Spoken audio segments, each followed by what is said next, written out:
충북도의 내년도 당초 예산 규모가 올해보다 14.3% 증가했습니다. 도가 발표한 당초 예산안은 5조 8,382억 원으로 올해 당초 예산보다 14.3% 증가한 규모입니다. 이번에 편성한 예산은 지역주도 뉴딜 사업, 기업 혁신 성장 및 경제회복 지원, 기반시설 정비 및 호우재해 위험시설 정비 등에 중점적으로 투입할 계획입니다. 한편 내년도 예산안은 도의회 심의를 거쳐 오는 12월 16일 열리는 387회 정례회 3차 본회의에서 최종 확정될 예정입니다. 이시종 지사가 확대간부 회의를 주재하며 도내 코로나19 관련 대책 및 오송 화장품 산업단지 투자선도지구 지정 관련 후속 대책 마련을 지시했습니다.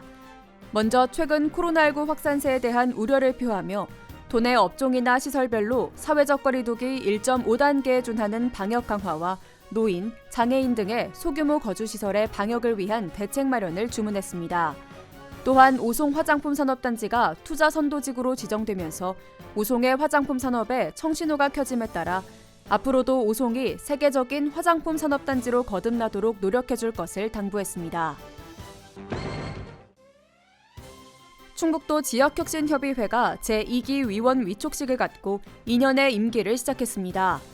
혁신협의회는 도 발전계획, 지역산업, 기업 육성 등에 대한 중장기 전략을 수립하고 국가 균형발전 시책 등을 심의해 충북의 지역혁신 정책 추진을 지원하는 등 중앙과 지방의 네트워크를 이어주는 역할을 수행합니다. 위촉된 위원들은 충북도 기획관리실장 등 당연직 1명을 포함해 공공혁신, 일자리, 교육 등 다양한 분야의 전문가 20명으로 구성됐습니다. 청주 오창에 조성되는 방사광 가속기의 성공적 구축을 위해 실무적으로 뒷받침할 전담기구가 설치됩니다.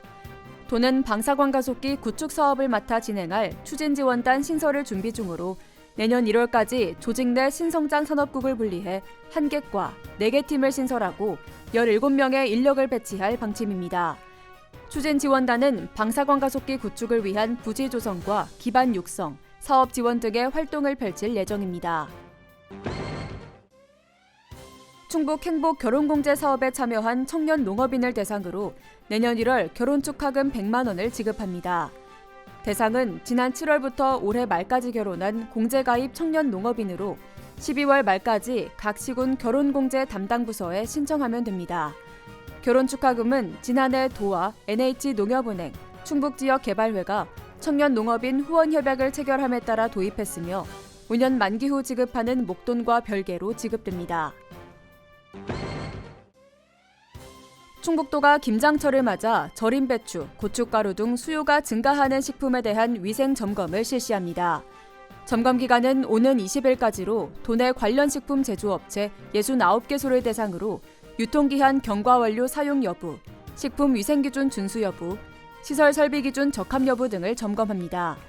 점검 결과 식품위생법 위반 사항은 행정처분 등을 실시하고 중대하거나 고의 상습적인 위반 행위는 고발 조치도 취할 예정입니다. 알림마당입니다. 미세먼지 발생이 잦은 겨울철을 맞아 청주시가 내년 3월까지 미세먼지 계절관리제를 시행합니다.